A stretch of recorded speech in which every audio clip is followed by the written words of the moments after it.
So as we get into Batman Endgame, what I want to do here is take a second to rehash a couple things about Death of the Family, since there seemed to be a little confusion.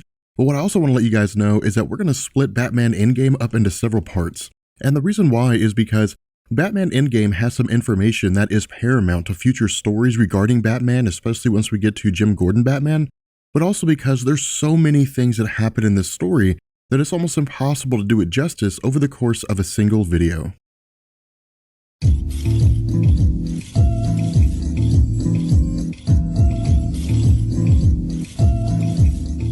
So again, touching back on Death of the Family, this story wasn't so much about the physical deaths of the Bat family as it was about their metaphorical deaths.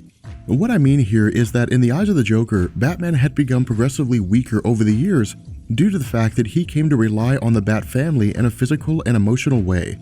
Physically, the Bat family was able to aid Batman in taking down various criminals or simply facing overwhelming odds. Emotionally, the Bat family provided a support net for Bruce Wayne in his times of dire need. For the Joker, however, he always stood alone. If we go back and we look at all of his schemes in relation to Bruce Wayne, while characters like Harley Quinn played a major role in his life and where villains like Two-Face, Riddler, and Penguin would sometimes be contacted for the implementation of these schemes, in the end, we can always remove these elements from the Joker and he could still function adequately and be just as dangerous. In his eyes, Batman wasn't this way.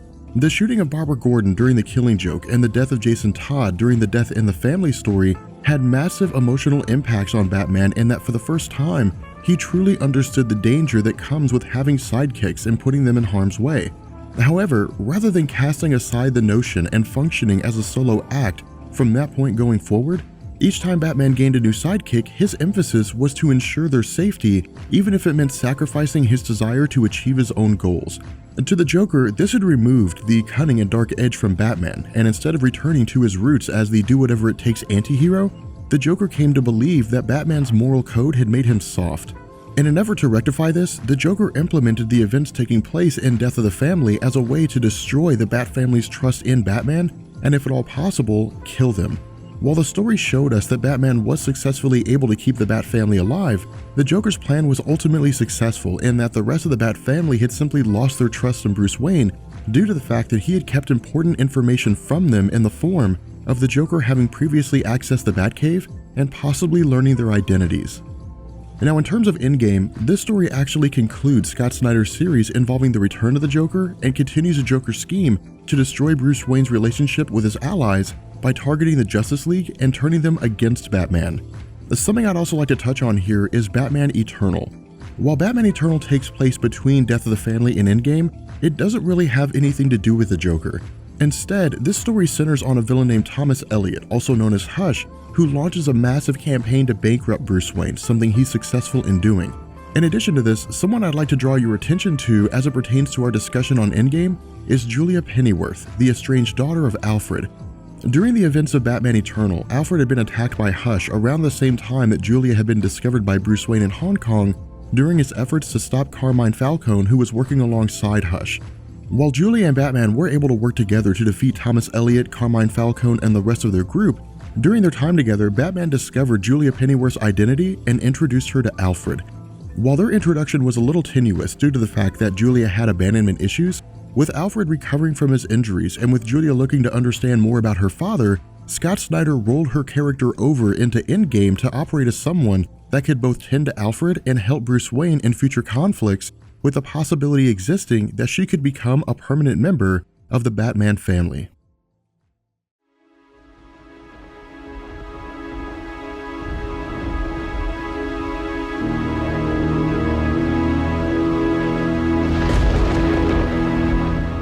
So the events of Batman Endgame pick up with someone having apparently gassed the entire city of Gotham.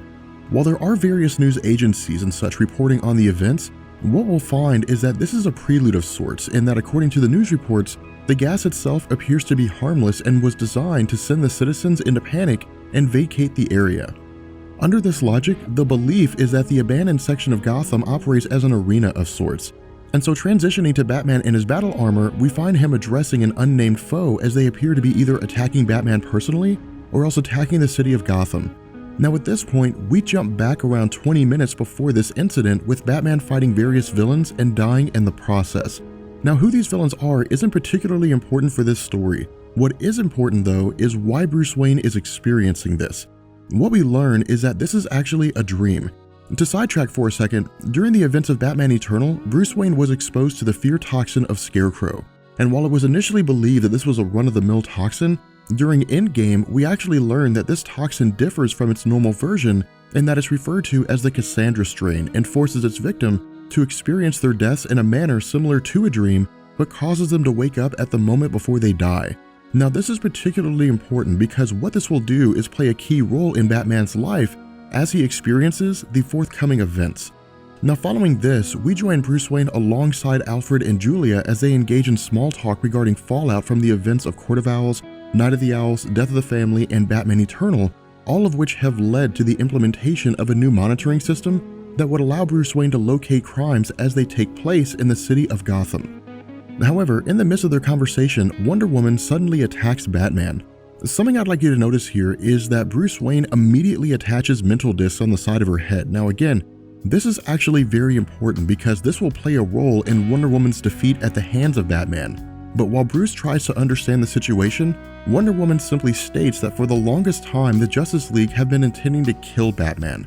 Now, while Scott Snyder doesn't necessarily state this, I would surmise that this is really a tip of the hat to the events that took place in the Tower of Babel, where Ra's al Ghul had used Batman's information on the weak points of the various Justice League members to defeat them all in turn. Again, this is largely unsaid, but the fallout of the event saw the League losing trust in Batman and questioning whether or not he was an asset or a liability due to the fact that for all intents and purposes, he had been collecting on information that he could use to presumably defeat them at some point in time. But regardless, because Wonder Woman is so powerful and because Bruce Wayne has nothing to help him but his wits and his communication systems with Alfred and Julia, he instructs them to enact Plan Fenrir, which was the reason why the gas was released at the start of this story. Now, jumping back to the present moment with Bruce Wayne in his battle armor, his description of Wonder Woman is of stupendous importance. The reason why is because how she acts here is the same way that the rest of the Justice League will act during their encounter with Bruce Wayne. As he describes her, her movements and thinking are completely fluid, meaning that she's not acting against her will. While Bruce doesn't know why this is happening, what he does know is that Wonder Woman is pulling no punches and legitimately intends to kill him. And so while Bruce recognizes that he has to give her his all in this fight, this requires him to walk a kind of tightrope in that he has to fight her hard enough to overcome Wonder Woman, but not so hard that he actually kills her.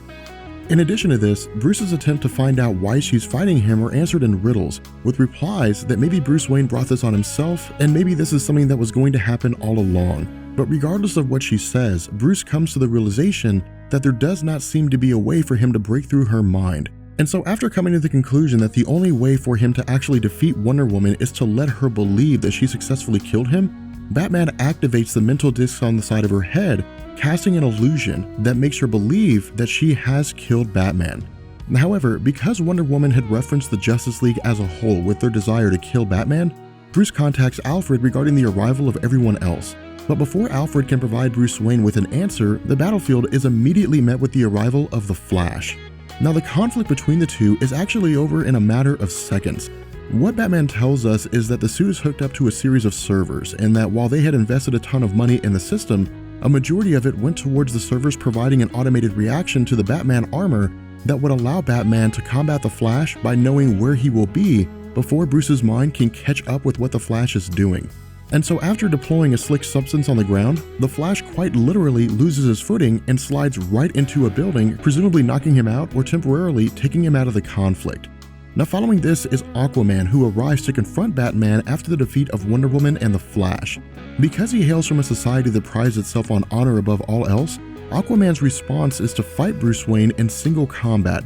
But again, much like Wonder Woman, Aquaman's considerable strength would allow him to easily overpower Batman. And so in response to this, Bruce deploys a substance that immerses itself around Aquaman, leaving him unable to move. And so as we learn here, this foam is derived from magnesium carbonate and is designed to absorb moisture. What this means is that because Aquaman relies on water stores within his body to keep him replenished while he's on land, should he struggle or try to break free, the foam substance will absorb more and more moisture by way of Aquaman's perspiration, leaving him in a weakened state and possibly even kill him if he loses too much moisture in his body. And so with the battle between Bruce Wayne and Aquaman at an end, Batman is met with the arrival of Superman. Now with Superman, Scott Snyder provides us some measure of what's going on, or at the very least, who's behind all this, but we don't actually learn how it was done. While he doesn't come out and say it, the jovial nature of Superman along with the grins from the rest of the Justice League lead Batman to realize that the Joker is behind these attacks. Now again, this is probably one of the most important aspects of not just this story, but also of Batman's history. Throughout DC Comics, the Joker has largely been isolated to Gotham as the main antagonist of Batman, and very rarely have we seen him travel to other cities and deal with other heroes. While stories like Emperor Joker dealt with his arrival in Metropolis and battle with Superman, there had never really been an instance where the Joker had successfully dominated the entire Justice League. What this moment basically tells us is that the danger of the Joker isn't isolated to Batman, and instead, the Joker himself poses a legitimate threat to the world as a whole. With that being said, we're going to bring this video to an end, and in the next video, we're going to pick up with our battle with Batman and Superman, as well as the fallout and the Batman's first encounter with the Joker after he had regained his normal face. With that being said, I will catch you guys later. Peace.